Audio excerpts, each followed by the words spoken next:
The stakes here are much graver in terms of the numbers of deaths of innocents, but the trauma is also greater. And I think anything we tried to do at Camp David, create the basis of 2 states, 5 core issues, how to solve Jerusalem, borders, refugees, security, and then end of all claims in conflict, all of that now, frankly, is in tatters and ruins. 25 years ago today, the second Camp David summit kicked off in Maryland. It was an historic meeting of the Palestinian Liberation Organization chairman Yasser Arafat and the then Israeli Prime Minister Ehud Barak, and it ended in failure without bringing peace to the Middle East. The anniversary comes as Donald Trump says current ceasefire talks are going along very well. That's what the president said.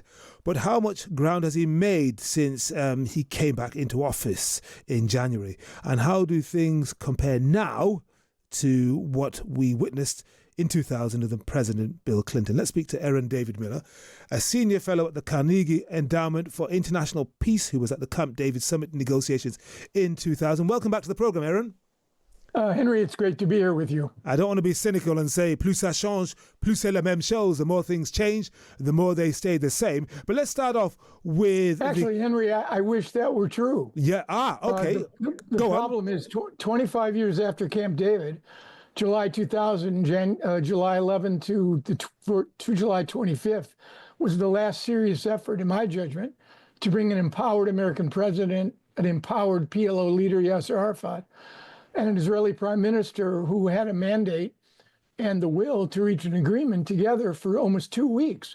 And everything that we've witnessed subsequently, with the possible exception of the Abraham Accords, which frankly are an interstate agreement between Israel and the Gulf states, plus Morocco, everything we tried to achieve during the late 80s and 90s lie broken, battered, and bloodied somewhere. So frankly, I wish they had remained the same. Right. We may have had something to work with. I suppose the point I was making was it ended in failure. What is it about the current efforts, with Trump declaring he's going to have success there, he wants a Nobel Peace Prize, he's got this envoy who's engaged in shuttle diplomacy, Steve Witkoff, the Israeli Prime Minister making his 3rd trip to Washington since Donald Trump's inauguration. What is it that makes these efforts less serious than what you witnessed 25 years ago?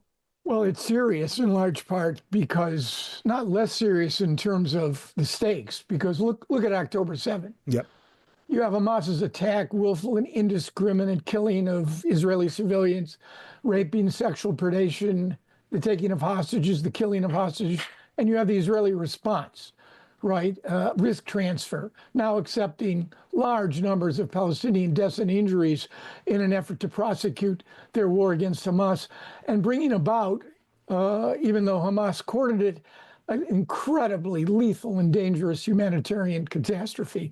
The stakes here are much graver in terms of the numbers of deaths of innocents, but the trauma is also greater.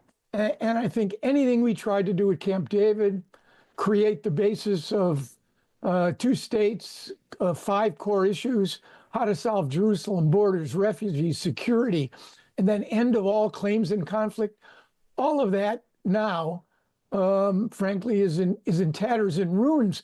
And what discourages me most, and by the way, I think there will be another interim agreement between Israel and Hamas, but in no way, shape, or form will that mean a cessation of or end of the war in Gaza, as normal humans like you and me, for example, would recognize it, let alone anything that remotely resembles a credible negotiating process to solve the Israeli-Palestinian conflict. When you consider the failures of that fortnight 25 years ago and the failures of the ongoing efforts, what do you think needs to change, and how much can we draw on what could have worked 25 years ago in order to help us get beyond the stasis we're in right now. Who needs to change? Does the posture of the President of the United States need to change? Does the pressure on Hamas from its sponsors and its allies in the region need to increase? Does Netanyahu need to roll back? And does he need to be stronger with the far right in his administration, keep threatening to bring his government down? Yeah, I mean, if we had a couple hours, we could probably answer that question. Sure. I would only repeat. I'm a historian by training, but we ignored the lessons of the first Camp David, where Jimmy Carter successfully brought Egypt and Israel together, created the grounds for a peace treaty, which was signed on the White House lawn in 1979. There were three reasons that summit succeeded, and the second Camp David of July 2000 failed. Number one, you did not have the kind of leaders who were masters of their politics, not prisoners of their ideologies. Leaders who were really willing on all sides to risk. Ehud Barak, Prime Minister of Israel, put stuff on the table that no Israeli prime minister has ever put on the table before. The problem was he also wanted an end to the conflict, and what he offered was simply not sufficient.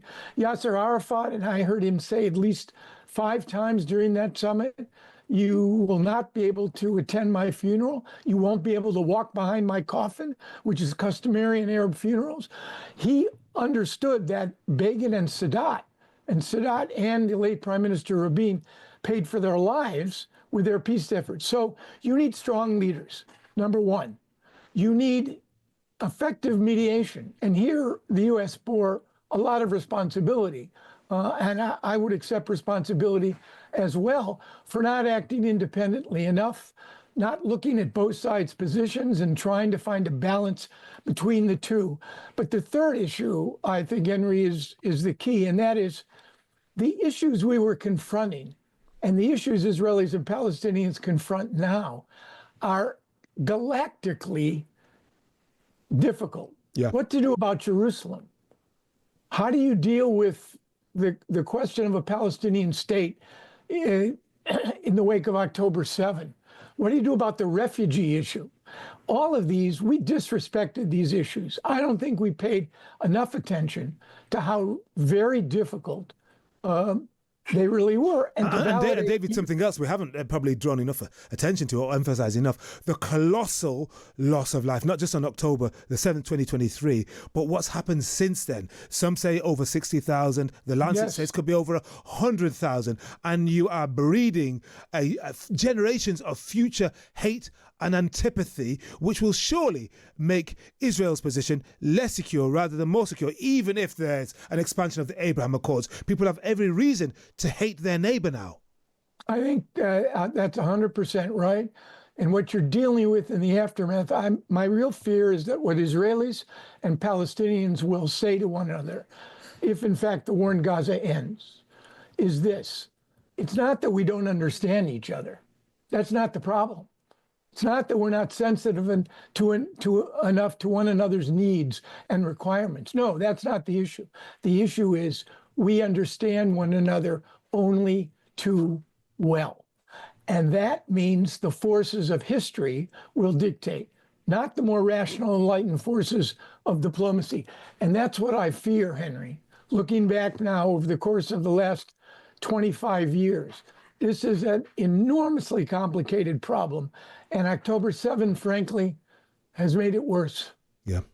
Aaron David Miller, on that note, thank you very much indeed for your reflections of that fortnight 25 years ago and the ongoing carnage. Thank you very much indeed for joining us. And Aaron is a senior fellow at the Carnegie Endowment for International Peace, and he was at Camp David, those summit negotiations during that fortnight in July 2000. It's Henry Bonsu with you for a Friday night on Times Radio. Now, Donald Trump